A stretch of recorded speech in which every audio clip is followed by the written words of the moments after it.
La verdad es que desde que me mudé a San Justo empecé a discipular personas y discipulaba a algunos muchachos, y yo había aprendido a hacer eso y lo hice. Y yo entendía, el ministerio se hace con esto, con evangelismo y discipulado. Entonces yo lo hacía y me dedicaba a este grupo de hombres. Pero con el paso del tiempo empecé a aprender el valor de las dinámicas que ustedes ven en este grupo acá. Una cosa es juntarte en una casa con un hombre y otra cosa es crear la relación y la fortaleza de un grupo que empieza a avanzar juntos, que pueden crecer en criterios, que pueden aprender, evaluar el ministerio, que pueden crecer en compañerismo, que pueden crecer en sostenerse unos a otros, en abrir su corazón y luchar juntos contra el pecado. Eso lo aprendí demasiado adelante en mi tiempo de ministerio, y creo que si hubiese arrancado mucho antes, hubiese vivido esto mucho antes y hubiese disfrutado del fruto de esto. Hoy el Señor nos permite tener un ministerio de hombres que disfruto un montón. Recién acabo de cortar con la llamada que teníamos con este otro grupo de hombres acá. Todos los miércoles nos juntamos con un grupito que son los hombres que yo estoy entrenando para el ministerio. Me encantan las conversaciones, usamos un libro, lo leemos juntos, tratamos temas de la iglesia, saco temas de la vida pastoral y los comparto con ellos, charlamos, evaluamos, abrimos la palabra, escribimos cosas y con esto se ha construido una relación que disfruto muchísimo. Son los hombres con los que siento que estamos en sintonía. Y pensamos muy parecido en muchísimas cosas, ya son muchos años que hemos estado compartiendo. Después todos los sábados a las 6:30 de la mañana tenemos un grupito de hombres con los que nos juntamos solamente a rendirnos cuenta. Hablamos sobre nosotros, sobre nuestras luchas. Tenemos varias categorías y nos las distribuimos así al azar y cada uno habla de cómo fue esta semana. Leemos un libro o leemos alguna cosita en relación a la pureza o algún tema de la lucha de los hombres, y bueno, lo disfrutamos un montón ese ambiente también, y creo que con el paso del tiempo no solamente que lo disfruto, entiendo el valor y el impacto que tiene en la vida de la iglesia, que haya hombres con convicciones, que haya hombres que vivan vidas de integridad, que tengan discernimiento bíblico, que puedan ser hombres de Dios, líderes espirituales, que se puedan poner al frente de sus familias y abrir la palabra, que puedan guiar con su ejemplo a la iglesia, que puedan tener consagración, y creo que este sería el sueño de todo pastor, o sea, y en nuestra iglesia no tenemos todo lo que me gustaría tener, pero yo entiendo este regalo, ¿no es cierto?, que el Señor nos ha dado en la vida de las iglesias, y es poder tener una banda de hombres con los que podemos disfrutar mucho más de lo que el mundo puede disfrutar en esas relaciones de hombres sin Cristo. Y el mundo las tiene esas relaciones, ¿no? Esos hombres que les gusta salir a pescar juntos, esos hombres que comparten un deporte, un equipo, o a veces acá en mi barrio, que se juntan en la esquina a tomar, ¿no es cierto? Son grupos de hombres que les gusta estar entre ellos. Pero, pero el pueblo de Dios puede disfrutar de algo mucho más profundo, mucho más significativo, mucho más valioso, que impacta la vida y la eternidad, mucho más. Así que me encanta acá ver este grupo, que están reunidos acá y que se juntan para estudiar la palabra de Dios. Creo que esta es una de las claves para una iglesia viva, ¿no?, y con vitalidad. Y bueno, hoy vamos a leer y estudiar estos pasajes. La semana pasada creo que empezaron con el estudio, o hace poquito empezaron con Primera de Pedro, y ya vieron toda la primera parte. Pero déjenme repasar. Pedro le está escribiendo a creyentes que probablemente él no conoce en persona, que están en lugares distantes, pero que comparten algo en común, así como Pedro vive la presión en su entorno, estos creyentes también lo están sufriendo, a donde ellos están. Y Pedro va a hablar a estos creyentes para ayudarles a pensar correctamente en medio de las dificultades. Y algo interesante, la forma en la que él lo hace no es como uno lo esperaría. Uno piensa, bueno, si alguien está pasando momentos difíciles, lo que necesita es aliento. Pero Pedro lo que va a hacer, claro que va a alentarles, pero no como lo haría un psicólogo en nuestro tiempo, con un pensamiento positivo, sino que los va a arraigar en la verdad, en su verdadera identidad, y va a ser un llamado a que ellos puedan vivir de acuerdo a lo que son. Y es una carta muy incisiva, con textos que nos incomodan, que nos ponen mucha presión porque nos fuerzan a tener que vivir una vida cristiana auténtica. Pedro va a demostrar que no se puede vivir una vida cristiana a medias, porque la presión va a sacar a luz la verdadera identidad del creyente. Y tristemente, nosotros hemos vivido muchas veces demasiado cómodos como cristianos. Y a veces los lugares donde más presión hay es donde uno puede ver la autenticidad de una fe. Y a veces el Señor lo permite en nuestras vidas. Llegan pruebas, llegan dificultades personales, familiares, sociales, y ahí se pone a prueba lo que hay en el corazón. Pero aún siendo verdaderos creyentes, necesitamos la palabra de Dios para que nos recuerde quiénes somos y nos llame a vivir de acuerdo a eso. Así que eso es lo que arranca Pedro haciendo en los primeros versículos, en el versículo 3 al 9, Pedro va a describir la salvación que hemos recibido. Y Pedro lo va a explicar con las palabras, ¿no es cierto?, más sublimes. El creyente tiene que exaltar al Señor, tiene que vivir una vida llena de gozo y de gratitud, aún en medio de todas las pruebas, por el regalo que el Señor le ha dado del nuevo nacimiento. El nuevo nacimiento es la razón por la que hay tanto gozo en el corazón del creyente, porque ese nuevo nacimiento es el indicio, es la garantía, es la muestra de que Dios empezó una obra que termina en la gloria, que termina con una herencia eterna. Y hoy nosotros estamos en camino hacia allá, estamos viviendo las circunstancias que nos rodean hoy, pero el Señor va a terminar esa obra, porque es su poder el que nos sostiene, y es su poder el que nos está guardando esa herencia. Y entonces no hay nada en este mundo que pueda evitar que Dios cumpla eso. Y esa salvación tan grande supera tanto cualquier cosa de esta vida. Esa herencia está reservada en los cielos y por eso allá está nuestro corazón, allá está nuestra expectativa y en esta vida muchas cosas pueden cambiar. Pero eso no va a cambiar. Eso está seguro en las manos del Señor. Bueno, habiendo dicho eso, ahora llega el versículo 10. Todavía Pedro va a hablar acerca de esa gran salvación que tenemos y vamos a hacer la transición hacia la próxima sección, si el Señor lo permite. Arrancamos ahí en el versículo 10, dice así: los profetas que profetizaron de la gracia destinada a vosotros, inquirieron y diligentemente indagaron acerca de esta salvación, escudriñando qué persona y qué tiempo indicaba el Espíritu de Cristo que estaba en ellos, el cual anunciaba de antemano los sufrimientos de Cristo y las glorias que vendrían tras ellos. A esto se les reveló que no para sí mismos, sino para nosotros, administraban las cosas que ahora os son anunciadas por los que os han predicado el Evangelio por el Espíritu enviado del cielo, cosas en las cuales anhelan mirar los ángeles. Por tanto, ceñid los lomos de vuestro entendimiento, sed sobrios y esperad por completo en la gracia que se os traerá cuando Jesucristo sea manifestado. Como hijos obedientes, no os conforméis a los deseos que antes tenías, estando en vuestra ignorancia, sino como aquel que os llamó es santo, sed también vosotros santos en toda vuestra manera de vivir. Porque escrito está: sed santos, porque yo soy santo.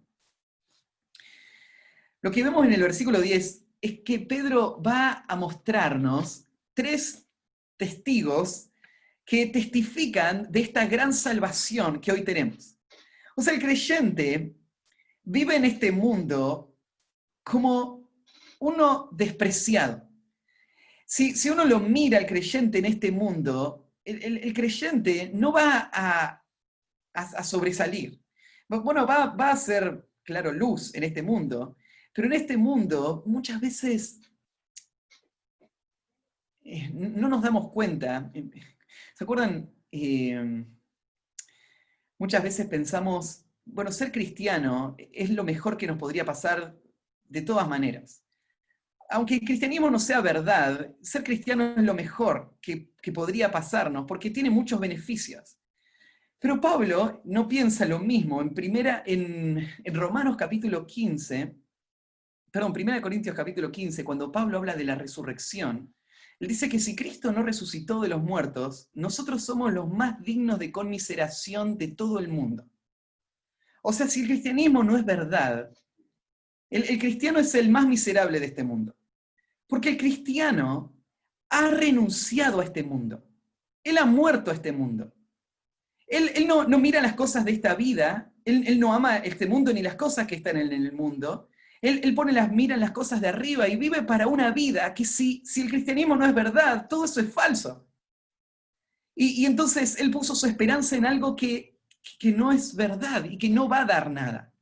Y no solamente eso, sino que él crucificó su carne.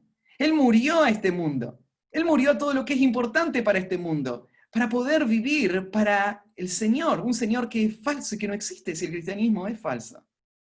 Es más, el creyente, dice Pablo, todos los que quieran vivir piadosamente en Cristo Jesús van a padecer persecución. Y vivir en este mundo y luchar constantemente es algo desgastante. Imagínate un creyente que quiere vivir una vida que agrada al Señor y va a luchar contra su pecado. Esto es una batalla de todos los días. Es una vida miserable si la pensás así. Porque todo el tiempo vos estás mortificando tu pecado. Todo el tiempo vos estás diciéndote a vos mismo lo pecador que sos. Todo el tiempo vos estás confesando ese pecado. Todo el tiempo vos estás poniendo límites y frenos a tu vida para no darle lugar a tu corazón. Vos estás frenando tu corazón de todo lo que le desviaría. O sea, es una vida terrible ser un cristiano, ¿no? Pero Pedro lo que hace acá es ponerle en perspectiva esta situación. Porque vos estás viviendo, si estás viviendo como un cristiano, vos estás viviendo en medio de toda esta situación, pero tenés que entenderla a la luz del cuadro completo.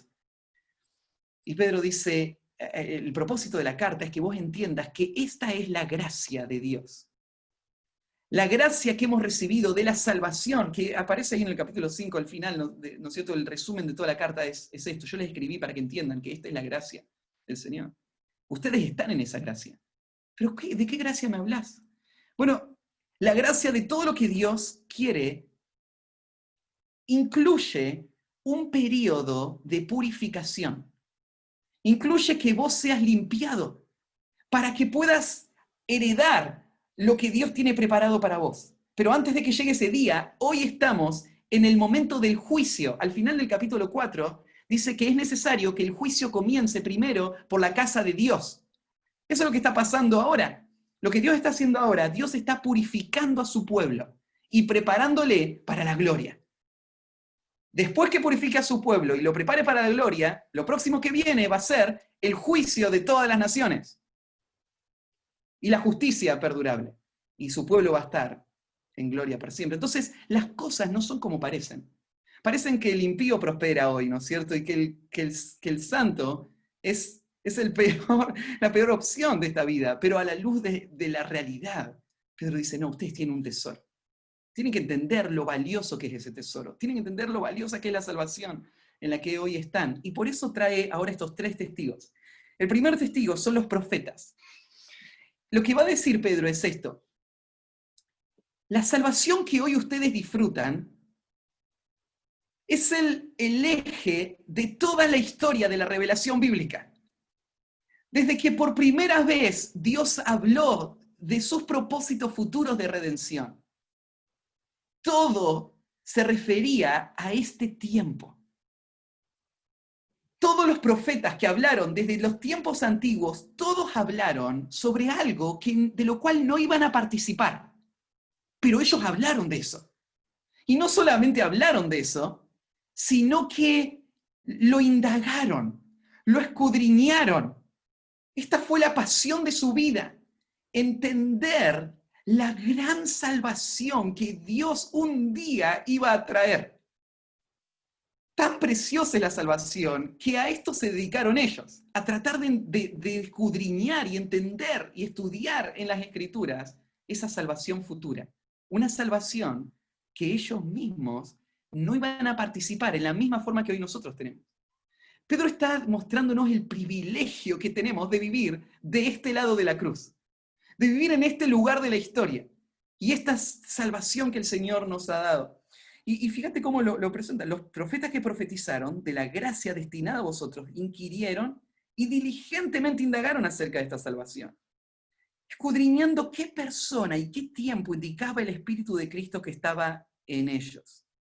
Estos textos,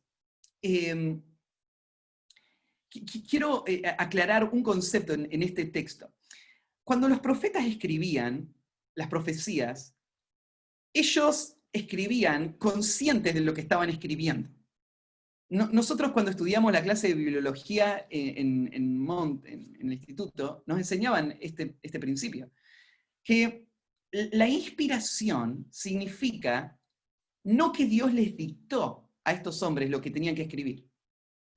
Eso no es inspiración bíblica. Inspiración es que estos hombres escribieron por iniciativa propia. Pero atrás de estos hombres estaba la obra del Espíritu Santo que estaba moviéndoles a escribir todo esto que estaban escribiendo. En algunos momentos Dios les mostró y les reveló claramente algo que ellos tenían que decir textualmente, pero en otros momentos ellos escribían. Y cuando ellos escribían, ellos entendían lo que estaban escribiendo. No es que ellos no entendían sus escritos. Ellos los entendían, perfectamente los entendían. El tema es que en ese tiempo el Señor no les reveló algunos detalles. Y ellos querían entenderlo y por eso lo indagaban. ¿Qué es lo que querían entender ellos? Dos cosas dice que ellos escudriñaban. ¿Qué persona y qué tiempo indicaba el Espíritu de Cristo que estaba en ellos? Entonces, ellos sabían mucho del Mesías. Ellos sabían de los sufrimientos y las glorias que vendrían tras ellos. Ellos sabían que el Mesías iba a padecer. Claramente los textos del Antiguo Testamento lo revelan. Lees Isaías 53, el siervo del Señor sufriente, ahí está. Ellos sabían de los sufrimientos de Cristo y sabían que Cristo, después de sus sufrimientos, iba a ser glorificado por el Padre. Pero lo que no sabían era quién era el Mesías. ¿Qué persona histórica va a ser? No conocían a Jesús, no sabían que Jesús era el Mesías. Sabían que el Mesías iba a vivir todo esto, pero no sabían la persona. Y no sabían qué tiempo. No sabían cuándo va a pasar esto. Falta poco, falta mucho, ¿cuándo va a pasar? Pero al final el Señor les reveló a estos profetas que no era para ellos. Que el tiempo iba a llegar, pero que aún faltaba mucho. Y ellos no lo iban a experimentar. Pero lo que Pedro está enfatizando acá es lo mismo que viene hablando antes, es lo preciosa de nuestra salvación. O sea, si ellos hicieron de su amor y anhelo estudiar de esta salvación, hoy nosotros estamos en esta salvación. Y esta salvación no solamente es anunciada, o el testimonio no viene solamente de los profetas. Mira, dice, a esto se les reveló que no para sí mismos, sino para nosotros administraban las cosas que ahora os son anunciadas por los que han predicado el Evangelio por el Espíritu enviado del cielo. Acá está el segundo testimonio de lo preciosa de nuestra salvación. Viene de parte de los hombres que han predicado el Evangelio. O sea, hay personas que te hablaron de esta realidad, de esta obra de gracia del Señor que te rescata de tu pecado y te da toda esa herencia de la que habla en los primeros versículos. Ellos te hablaron de eso. Y ellos no te hablaron de esto por iniciativa propia, ellos te hablaron por medio del Espíritu enviado del cielo. Este es el respaldo. Y es claro que estos hombres no hablaron solamente por su iniciativa, porque cuando ellos hablaron, no hablaron solamente con palabras humanas, sino con poder. Y este poder solamente puede venir del Espíritu.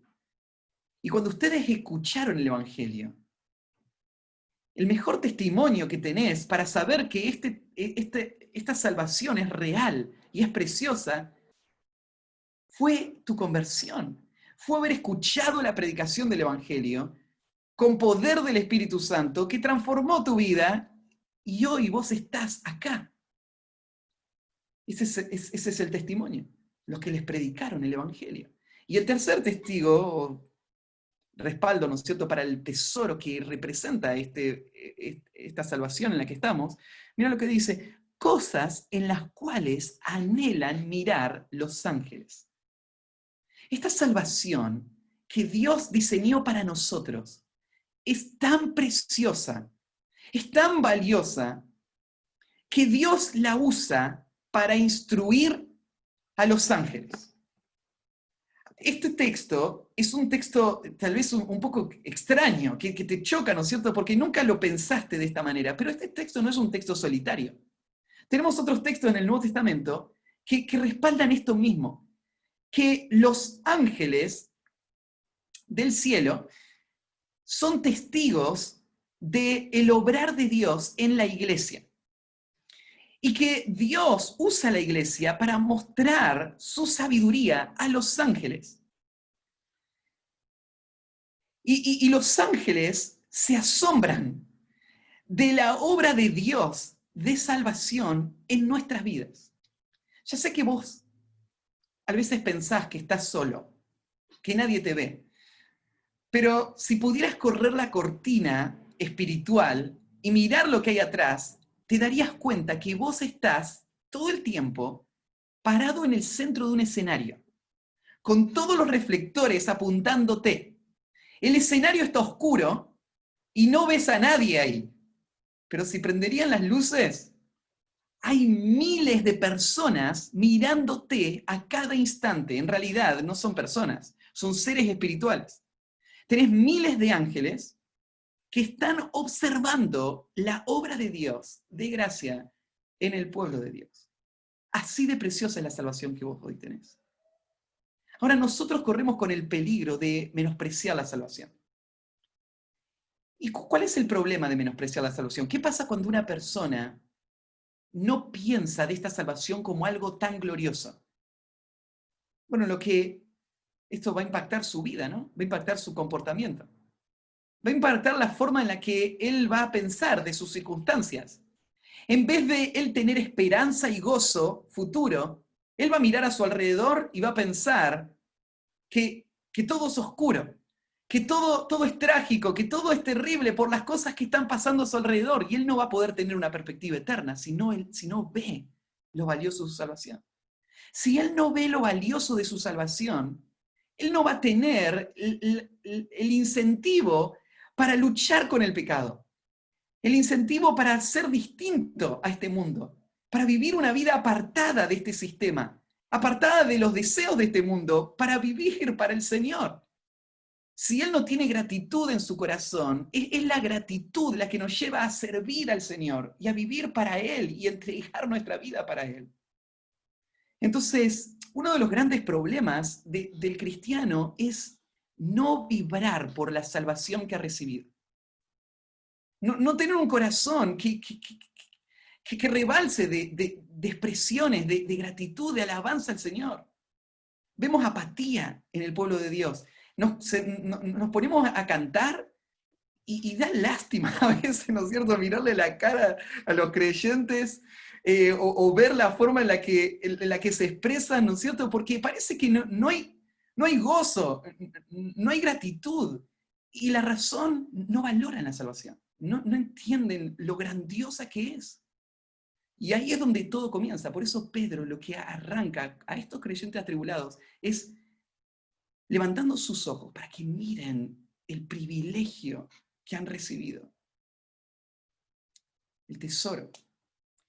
Ahora, después de hacer eso, Pedro, como Pablo lo hace también, hace la transición de de nuestra posición a nuestra realidad, a nuestra acción, a nuestra responsabilidad. De nuestra posición a nuestra responsabilidad. Si vos te fijas, todo el capítulo 1 hasta ahora está marcado por indicativos. Indicativos significan los verbos que aparecen ahí, señalan la realidad, las cosas como son. Eso es cuando el verbo está en modo indicativo. Pero a partir del versículo 13, los verbos que tenés ahora son predominantemente imperativos. Imperativo significa son órdenes. Estos son los cambios que solés ver en las cartas de Pablo también, de la parte doctrinal a la parte práctica. Y Pedro va a hacer esto. Llega el versículo 13 con un por tanto. Por tanto.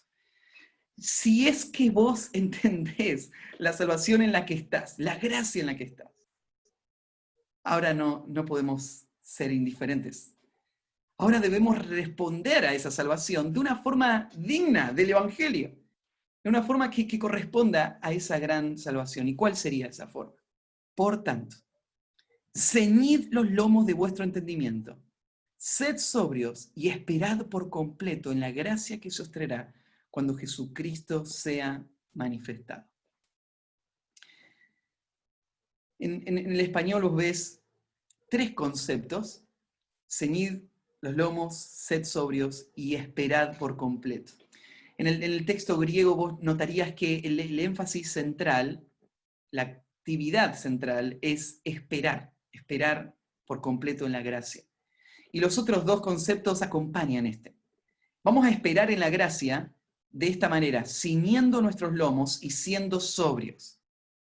Pero la idea es esta: una persona que ha sido salvada por Dios y disfruta de esta salvación, ahora lo que tiene que hacer es mirar las cosas de arriba.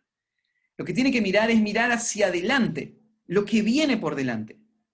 Y tiene que esperar en esa gracia.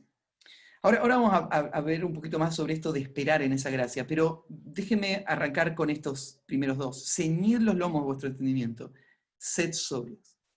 La idea de ceñir los lomos era una práctica común de aquella época, cuando una persona quería hacer una actividad física que tenía más demanda. Lo que tenía que hacer era levantarse los vestidos y atárselos, porque si no tropezaba. Sus vestidos eran largos, entonces con el cinto se ataba el vestido y estaba listo para correr, por ejemplo. O para trabajar. Cuando se iba a trabajar, ¿no es cierto? Lo que hacía, se levantaba todos los vestidos, se ataba bien y se ponía a trabajar. La idea de ceñirse los lomos es prepararse para una actividad. El creyente tiene que prepararse para algo. ¿Prepararse para qué? Bueno, es lo que va a decir más adelante. Ceñir los lomos es prepararse para, esto que va a decir más adelante, esperar por completo en la gracia que se os traerá. O sea, el creyente vive en este mundo, pero vive como si estaría a punto de dejarlo. Él tiene los lomos ceñidos, ya se levantó los vestidos, se ató el cinto y está listo para dejar este mundo. Es la idea, tal vez, que representa, ¿se acuerda la Pascua? Cuando la celebraron por primera vez ahí en Egipto, la última plaga. Después de esta plaga van a ser liberados. Fue la promesa del Señor. Y tienen que comer de esta Pascua de esta manera: calzados los pies, con el bordón, con el bulto a cuesta y apresuradamente. De esa manera tienen que comer esta última cena. ¿Por qué? Porque ya se van de Egipto. Esta es la actitud con la que iban a comer esa última cena. Este es el cuadro que tal vez te podés hacer. El creyente está viviendo en este mundo, pero el creyente está preparado mentalmente, pues ceñir los lomos de vuestro entendimiento, está preparado mentalmente para salir de este mundo. Lo próximo que dice: sed sobrio. La palabra sobria, ustedes la conocen tal vez de las epístolas pastorales, que es uno de los requisitos para el anciano o el obispo. Él tiene que ser sobrio. Sobrio significa que no hay nada que nubla su entendimiento. Él tiene claridad para pensar. Hay muchas cosas que nublarían el entendimiento de un creyente. El creyente a veces está intoxicado con la vanidad de este mundo. Y su mente se ha distorsionado sus pensamientos para no pensar correctamente en cuanto a quién él es y para qué está en este mundo. Por eso él se enreda en las cosas de este mundo. Por eso él... Entonces, este sed sobrio es un llamado a pensar con claridad. Ahora, en el contexto en el que está, yo creo que hay otra situación que están pasando estos creyentes, porque estos creyentes no son tentados a la vanidad de este mundo. Porque lo que está pasando con estos creyentes es otra cosa. Ellos están perdiendo las cosas de este mundo. Ellos están siendo perseguidos. Se les están quitando sus bienes. Se les están perdiendo sus trabajos por ser creyentes. Y Pedro a ellos le dice, sean sobrios y esperen por completo en la gracia que eso os traerá. O sea, lo que Pedro le está dando a entender es que aún el dolor puede ser algo que distorsione mis pensamientos y que no me deje pensar con claridad en cuanto a mi posición y en cuanto a mi esperanza. Y no me deje vivir mi tiempo hoy a la luz de esa realidad futura. No soy sobrio, estoy controlado por el temor, por ejemplo. El enemigo usa el temor, ¿no? Nosotros lo sabemos porque estamos viviendo un tiempo donde se está controlando a la sociedad a través del temor. Y el temor a este virus mortal es el argumento que se está usando, ¿no es cierto?, para dirigir nuestra sociedad hoy. El temor tiene un gran poder sobre las sociedades. El diablo lo sabe. El temor, si no tenemos cuidado, el temor puede hacernos pecar contra Dios y desobedecer a Dios por temor.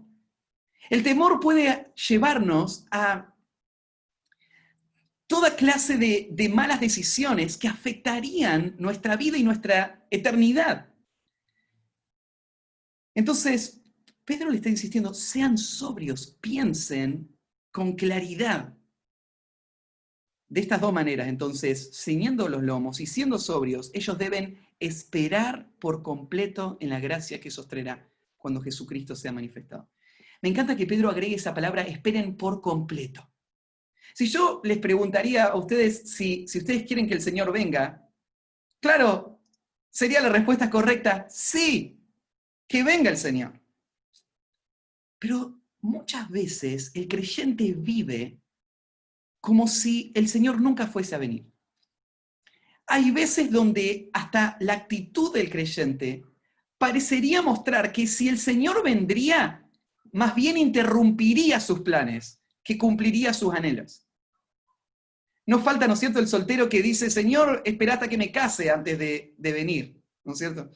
O, Señor, estoy en medio me faltan 2 cuotas para terminar de pagar el auto. 5 años estuve pagándolo, ¿no es cierto? ¿No vas a venir justo ahora? Parecería que nuestros proyectos son tan importantes, que son los que controlan nuestros pensamientos. No estamos pensando en la venida del Señor. Estamos pensando en que vamos a seguir viviendo acá, que vamos a vivir por mucho tiempo acá. Seguimos trabajando para las cosas de acá como si esta fuese a ser nuestro hogar permanente. Pero lo que dice Pedro es, no, piensen por completo, esperen por completo, con todas las fibras de su corazón, con todos los pensamientos y anhelos de su corazón, esperen por completo que el Señor venga.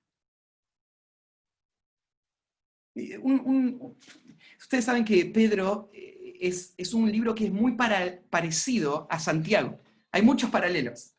Y por varias razones es muy probable que Pedro haya leído la carta de Santiago, porque hace referencias que son muy parecidas.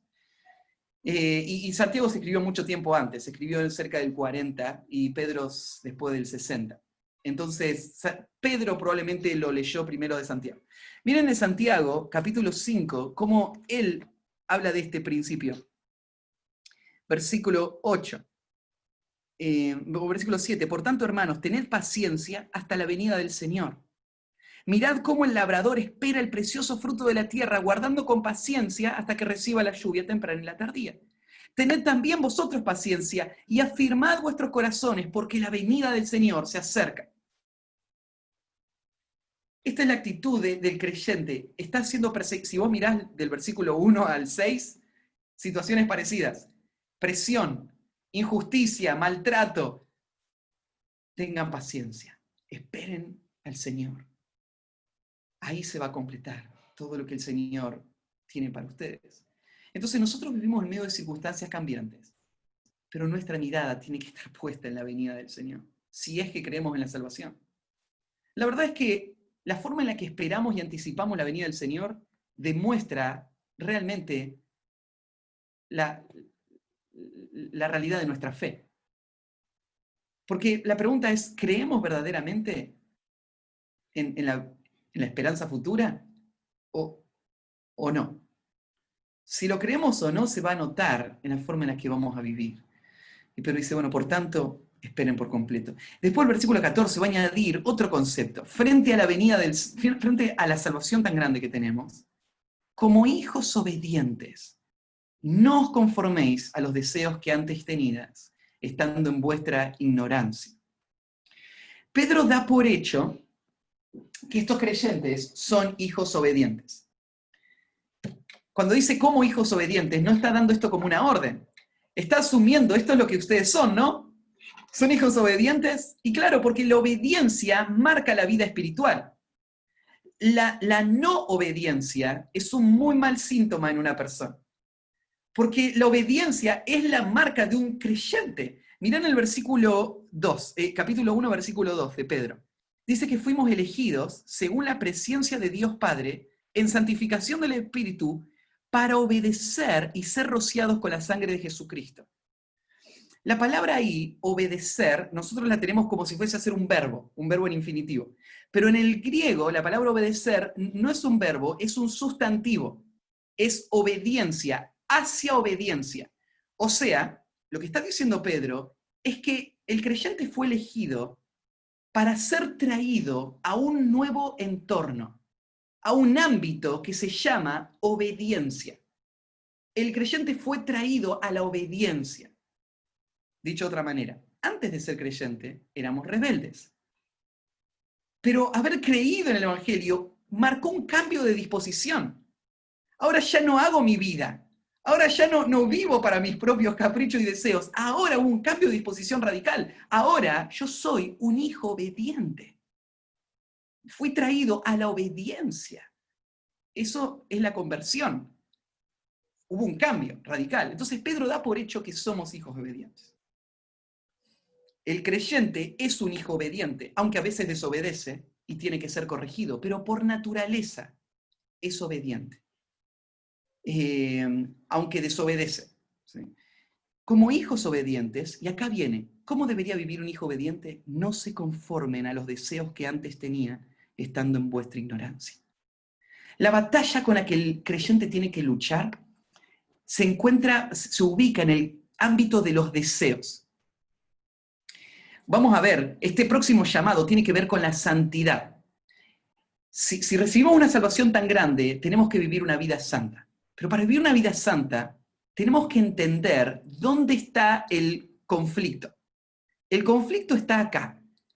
Aunque vos sos una nueva criatura, en tu corazón aún hay deseos que pertenecen a la vieja vida. Esos deseos son engañosos. Ahí en Efesios capítulo 4 dice que tenemos que despojarnos del viejo hombre que está viciado conforme a los deseos engañosos. Este es nuestro enemigo. Aunque somos nuevas criaturas, adentro nuestro tenemos deseos engañosos. Es como un ejército que tiene espías adentro de sus propias líneas, que no sabe quién es quién y no sabe que te están traicionando. Entonces, adentro tuyo hay deseos que te están traicionando, que son enemigos, que te van a destruir. Pero vos los sentís como si fuesen tuyos. Vos los sentís a esos deseos como si fuesen tus deseos, pero no son los deseos tuyos, son los deseos del viejo hombre. Son los deseos que antes tenían estando en tu ignorancia. Todavía vos sentís las repercusiones de estos deseos. Todavía están operando estos deseos en tu ser. Pero este es el viejo hombre que tenés que quitarte, dice Pablo. Entonces, llegar a ser santo requiere un principio muy importante. Que vos sepas enfrentar y combatir tus propios deseos. Que vos sepas decirle no a tus propios deseos. Deseos, algunos, que a veces parecen legítimos, pero que el pecado los tuerce y los distorsiona. Te digo, por ejemplo, algo tan legítimo como comer. Comer es algo que Dios nos dio, ¿no? Para disfrutar todas las cosas en abundancia, ¿no? Claro, pero el pecado toma ocasión de la comida y vuelve la comida en gula. ¿Qué es la gula? La gula es cuando yo uso la comida para otro propósito que no es el propósito por el cual Dios diseñó esa comida. Y yo estoy encontrando un escape, un consuelo, un deleite que no es apropiado, ¿no? Eso sería un pecado. Y el deseo significa, son deseos con los que tengo que combatir. Bueno, la lujuria, el deseo sexual, fuera de los límites que Dios estableció para este deseo, es otro de los ejemplos, ¿no? Estos son los deseos que están adentro nuestro, que son los que tenemos que identificar y decir, esto no pertenece a la salvación que he recibido. Por eso la santificación requiere esto, no conformarse a esos deseos que antes teníamos, sino el contraste, lo opuesto a esto. En vez de seguir la corriente de mis deseos, en vez de dejar que mi corazón dirija, como dice Disney, seguí tu corazón, el peor consejo del mundo, ¿no? Porque engañoso es el corazón y perverso más que todas las cosas. ¿Quién lo conocerá? Lo peor que puedes hacer es seguir tu corazón. Lo que tenés que hacer es obedecer las Escrituras. Y cuando vos quieras hacer otra cosa, no lo hagas. Hacé lo que dice el texto bíblico. Como un hijo obediente, no sigas tus deseos. Sino, en vez de seguir tus deseos, lo que tenés que hacer es esto. Como aquel que os llamó es santo, sed también vosotros santos en toda vuestra manera de vivir. Qué alto que está la vara, ¿no? A esto fuimos llamados. Fuimos llamados para ser conformados a la imagen del que nos llamó. No fuimos llamados solamente para ser librados del tormento eterno. Dios no nos salvó solamente para que no vayamos al infierno. Dios nos llamó, Dios nos salvó. Esa palabra llamado tiene que ver con el llamado a la salvación. Dios nos llamó para que seamos como Él. ¿Qué significa ser como Él? Nunca voy a ser como Dios en todo lo que Dios es. Nunca voy a ser Dios. Pero sí voy a ser, sí, el plan de Dios es llevarme a ser como Él en toda la magnitud que una criatura puede llegar a ser como Él. Esto lo dice en Efesios capítulo 3. La oración de Pablo por la iglesia de Éfeso es que lleguen a ser llenos de toda la plenitud de Dios. Eso es lo que el creyente tiene que apuntar. El creyente no puede conformarse una vida mediocre de cumplir con los requisitos cristianos. El creyente fue llamado a ser santo en toda su manera de vivir. Ser santo no es la imagen católica de esa persona puesta en el altar, ahí canonizada por la iglesia. Ser un santo es una persona que en su comportamiento práctico refleja su verdadera identidad como un santo, un hijo de Dios. En toda vuestra manera de vivir. Esto quiere decir, hay que trabajar. Hay que trabajar. Hay que trabajar para limpiar nuestra vida del pecado. Y esto no se va solo. La verdad es que tristemente la mayoría de los cristianos viven una vida de estancamiento espiritual. Y los mismos pecados con los que han luchado siguen estando y siguen hasta su muerte. Muchas veces lo que marca, lo que define muchas veces nuestra vida espiritual es un tiempo de devocional. A la mañana nos levantamos, leemos un texto y escribimos, ¿no es cierto? Tengo que hacer cierta cosa. Pero no tenemos la diligencia de dar seguimiento a eso. Entonces quedó en ese devocional. Y mañana otra aplicación puse, ¿no? Y estamos llenos de aplicaciones, pero sin cambios. Escribí esa aplicación, pero no hubo nadie a quien yo le diga lo que me comprometí a hacer. Y no hay una rendición de cuenta establecida. Entonces, claro, yo digo que me voy a comprometer a eso, pero es fácil para mí después echarme para atrás, porque no tengo nadie que me presione. En la reunión que tenemos los sábados a la mañana tempranito tenemos una frase que es hora de ponerle la 22 en la cabeza, porque en un momento, en un momento cuando charlábamos con los hombres, yo usé esa ilustración, le decía, a veces decimos, no, no lo puedo hacer, pero imagínate si yo te digo, mira, yo te voy a poner un arma en la cabeza, y si vos abrís esa página pornográfica, yo te liquido, ¿sí? ¿Vos la abrirías? Probablemente no, no la abrirías, ¿no? Tenés un arma en la cabeza. Entonces, ¿se puede no ver pornografía? Claro que se puede. Sí se puede. El problema no es que no se puede. El problema es que no tenemos la motivación suficiente para no hacerlo. Y nosotros usamos la excusa y decimos, bueno, todos los hombres luchan. O sea, todos los hombres luchan, pero no todos los hombres caen en la pornografía. Eso no es verdad. No todos los hombres son esclavos de la pornografía. No todos los hombres, esto no es un patrón, esto es algo que tiene que terminar. Tenemos que matar el pecado, tenemos que ser santos en toda la manera de vivir. Entonces la pregunta es, y en nuestra reunión de hombres está ese dicho, porque en esa reunión de hombres a veces surge este tema. Un hombre dice, bueno, esta semana hice mi devocional solo 3 días, ¿no es cierto? Y siento que no puedo superar eso. Entonces, lo que yo le digo en la reunión de hombres es, bueno, mira, durante toda esta semana, todas las mañanas, vos vas a mandar un mensajito al grupo de WhatsApp de los hombres y nos vas a decir si hiciste tu devocional. Entonces a eso le llamamos ponerle la 22. O sea, significa ponerle la presión. Me alegro que lo reconozcas. Amén. Ahora vamos a hacer algo, porque esto se tiene que terminar. Vamos a vencer este pecado. Y hasta no vencerlo, no vamos a dejarlo. Vamos a machacarlo y machacarlo y machacarlo hasta que logremos vencer este pecado. Y si hay otro pecado, vamos a luchar con ese pecado. Pero tenemos que ser santos en toda nuestra manera de vivir. Para algunos creyentes, esto es ser legalista. Y sí, hay muchas iglesias que nos tomarían de extremos, de fariseos, de legalistas en todo esto, pero Pedro pone el estándar ahí, ¿no? Ser santos en toda vuestra manera de vivir. No hay peligro de ser legalista en la búsqueda de la santificación. Ser un legalista no es intentar ser santo. Ser un legalista es, o ser un fariseo, es encontrar mi justicia en esas actividades que yo estoy haciendo. El verdadero santo lo que hace es, él sabe que es santo, porque Dios le hizo santo. Él está gozoso por su salvación. No hace esto para sentirse salvo. No hace esto para agradar a Dios o para ganarse el favor de Dios. Ya tiene el favor de Dios. Ya el Señor le salvó. Lo hace por gratitud, lo hace porque es acorde a lo que Él es. Entonces no hay peligro.